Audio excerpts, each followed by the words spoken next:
Bismillahirrohmanirrohim. Assalamualaikum warahmatullahi wabarakatuh.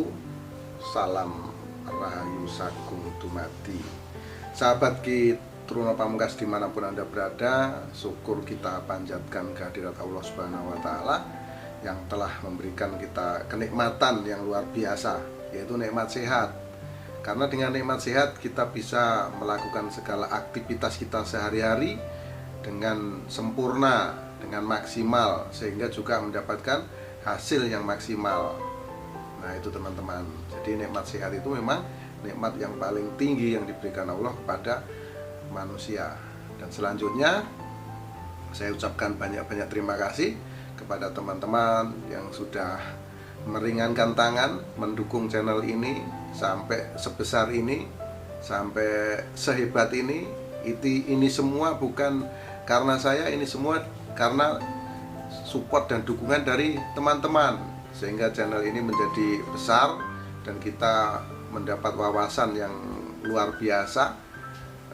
Dengan adanya channel ini menambah pengetahuan tentang khasanah budaya yang ada di negara kita, yang ada di Nusantara, yang ada di Indonesia tercinta.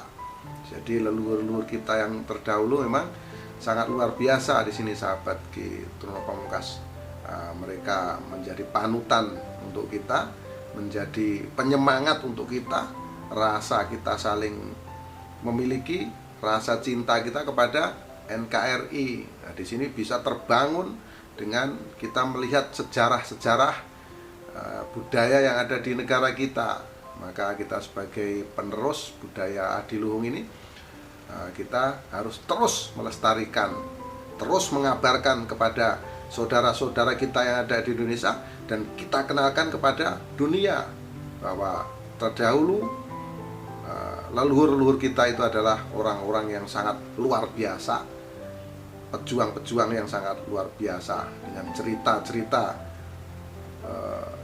kepahlawanan yang patut kita banggakan dan pantas untuk kita tiru. Maka dari itu kita sebagai generasi penerus juga harus terus bisa menjaga bagaimana keutuhan sebagai sebuah negara, yaitu Indonesia. Nah, sahabat Truno Pamungkas, seperti yang sebelum-sebelumnya saya akan bercerita berdasarkan buku Babat Tanah Jawi, yaitu mulai dari Nabi Adam sampai runtuhnya kerajaan Mataram. Dan buku ini sangat tebal nih teman-teman ya. Ini ada 438 halaman. Dan sebelum-sebelumnya saya juga bercerita berdasarkan ini tentang sejarah keris, tombak, dan nanti ke depan juga akan bercerita tentang karomah-karomah yang dimiliki oleh para wali songo, para raja-raja, khususnya di Jawa dulu ini teman-teman. Jadi masih banyak sekali yang akan dirilis di YouTube Truno Pamungkas ini tentang sejarah-sejarah yang ada di Nusantara. Itu tak teman-teman ya, biar kita semakin cinta dengan tanah air. Kali ini saya akan bercerita tentang tombak yang sangat terkenal. Tombak ini ada sejak zaman kerajaan Majapahit teman-teman, yaitu tombak Kanjeng Kiai Pleret tepatnya namanya ya. Jadi tombak Kanjeng Kiai Pleret. Nah, tombak ini muncul pada masa Prabu Brawijaya yang saat itu jadi Nusantara ini dipimpin oleh Majapahit. Yang mempersatukan Nusantara ini Majapahit teman-teman. Nah, jadi waktu itu di sini Alkisah ya, kisahnya seperti ini teman-teman. Waktu itu Raden Patah, yaitu di Demak Bintoro, sebagai Adipati Notoprojo, yaitu Demak Bintoro, yang saat itu pemerintahnya berdasarkan agama Islam. Dia menganut agama Islam teman-teman. Dan di Majapahit itu ada seorang panglima perang, yaitu yang bernama Adipati Terong, teman-teman. Adipati Terong namanya. Kalau nggak salah mungkin di Petirungan atau di mana lokasinya ya. Nah, di sini Adipati Terong ini bernama Raden Timbal. Nah, Raden Timbal, teman-teman. Lalu ini terjadi peperangan antara Majapahit dan Bintoro. Di pihak Majapahit itu senopatinya bernama Raden Timbal yang saat itu menjabat sebagai Adipati Terong. Dan di pihak Raden Patah itu ada senopati itu yang bernama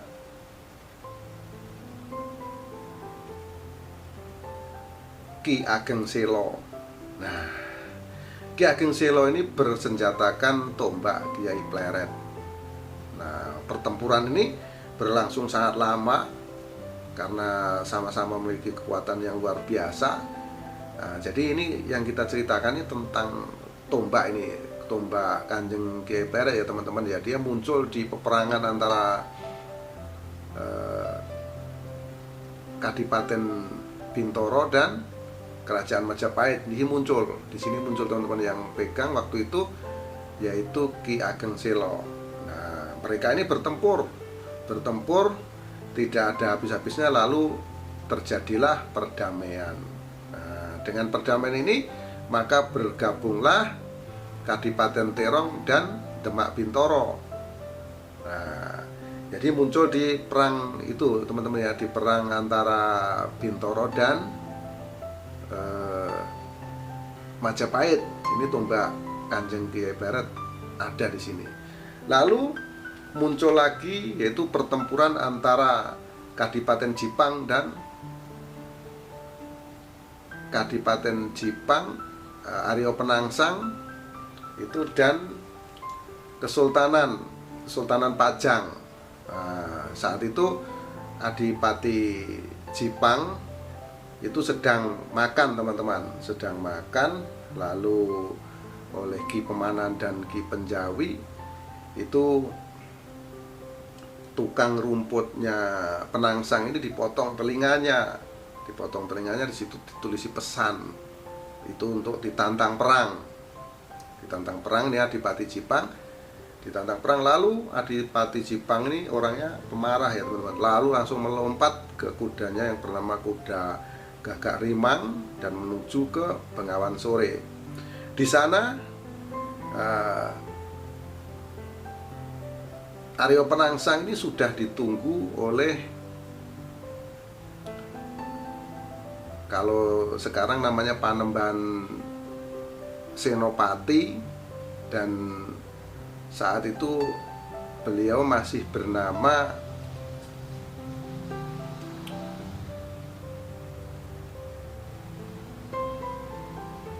Ngabei Loring Pasar.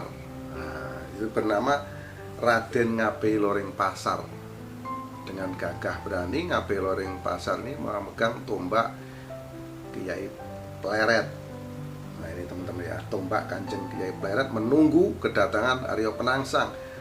Dan karena Ngabei Loring Pasar ini menaiki kuda betina, kuda Gagak Rimang ini tidak kontrol, mengejar-ngejar kuda betina yang dikendarai oleh Ngabei Loring Pasar teman-teman.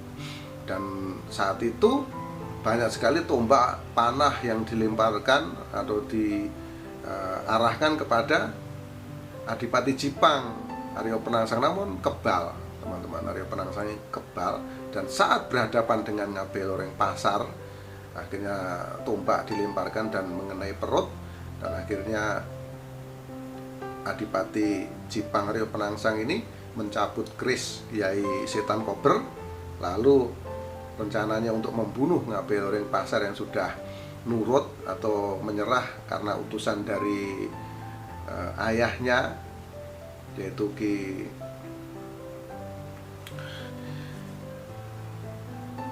kemudian putuslah ususnya Aryo Penangsang. Jadi Dia diutus oleh Ki Ageng Pemanahan ini Ngabei Loring Pasar nih ayahnya, jadi suruh nurut, suruh mengalah, dan akhirnya secara tidak sadar Aryo Penangsang mati dengan pusakanya sendiri, yaitu keris setan kobel, teman-teman. Nah, jadi muncul di perang antara Jipang dan Ngabei Loring Pasar. Nah, ini Kiai Pleret muncul di situ juga nih, teman-teman. Jadi dari tadi kemunculan di perang Majapahit antara Majapahit dan Demak Bintoro, lalu muncul lagi antara kerajaan Pajang dan Kadipaten Jipang, dan selanjutnya keris atau tombak Kanjeng Kiai Pleret muncul lagi pada zaman pemberontakan Kadipaten Pasuruan. Nah, saat itu tombak ini sudah dibawa oleh Kanjeng Panembahan Senopati, atau dibilang Ngabei Loring Pasar, namun sudah bergelar Panembahan Senopati karena sudah menjadi Raja Mataram ini, teman-teman ya. Nah, di sini kan Panembahan Senopati ini pergi ke Pasuruan dan bertemu dan menyamar sebagai Lurah Tamtama, menyamar sebagai wong cilik dengan membawa keris, membawa tombak Kanjeng Kiai Pleret. Nah, saat membawa tombak Kiai Pleret, lalu Senopati menggunakan tombak itu untuk memukul panglima perangnya, yaitu Ki Renggo Keninten namanya. Renggo Keninten ini dipukul dengan tombak Kiai Pleret, bukannya ditusuk ya, dipukul. Langsung lumpuh, teman-teman. Langsung lumpuh, sehingga apa? Sehingga Kadipaten Pasuruan ini tidak memiliki panglima perang. Nah, akhirnya sang adipati menyerah. Nah, ini muncul di pemberontakan Pasuruan juga muncul, teman-teman. Jadi sudah 3 kali muncul ya di perang antara Majapahit Bintoro, Majapahit dan Demak Bintoro, antara Jipang dan Pajang, terus sekarang muncul di pemberontakan Kadipaten Pasuruan. Lalu selanjutnya pada suatu ketika itu ada pertempuran antara Untung Suropati dan Belanda. Nah, ini terjadi di Kartosuro, di alun-alun Solo kalau sekarang, teman-teman, di Kartosuro. Nah, Untung Suropati ini dibantu oleh Pangeran Mangkubumi dan Pangeran Puger. Pangeran Puger ini adalah senopati dari Solo, teman-teman ya. Ini Pangeran Puger ini juga sakti mandraguna. Kedepannya saya akan bercerita khusus ini tentang Pangeran Puger ya, teman-teman. Karomah-karomahnya seperti apa, sepak terjangnya seperti apa, ini melawan Belanda. Nah, pada pertempuran di Kartosuro ini tombak Kiai Pleret itu mampu membunuh Kapten Tek, namanya Kapten Tek, yang pakai baju besi, teman-teman. Jadi Kapten Tek ini orang Belanda menggunakan baju besi, itu dihantam dengan tombak Kiai Pleret, jebol.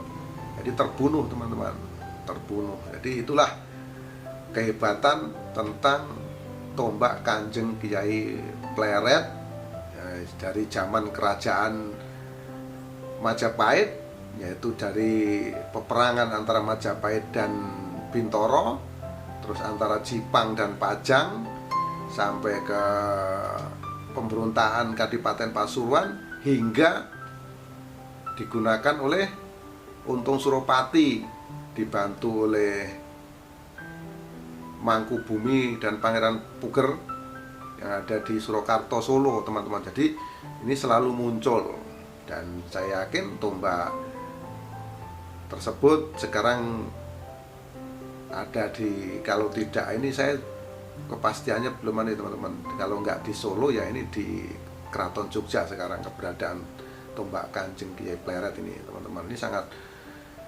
luar biasa.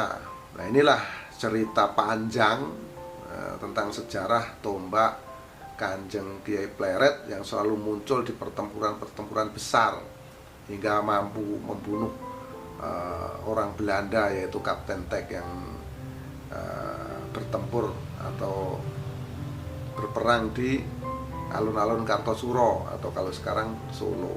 Nah, demikian sahabat Ki Truno Pamungkas, cerita singkat atau rangkuman cerita tentang kehebatan tombak Kanjeng Kiai Pleret. Semoga ini bisa menambah wawasan untuk kita semua, menambah pengetahuan tentang pusaka-pusaka ampuh yang dimiliki oleh bangsa kita, dimiliki oleh para pendahulu kita. Mohon maaf apabila ada kekurangan, ada kesalahan, karena kesalahan mutlak milik manusia, termasuk saya Ki Truno Pamungkas, dan kebenaran hanya milik Allah Subhanahu wa Ta'ala. Akhirul salam, wabillahi taufiq wal hidayah. Wassalamualaikum warahmatullahi wabarakatuh. Salam Rahayu Sagung Dumadi. Salam persahabatan sedunia dari saya Ki Truno Pamungkas.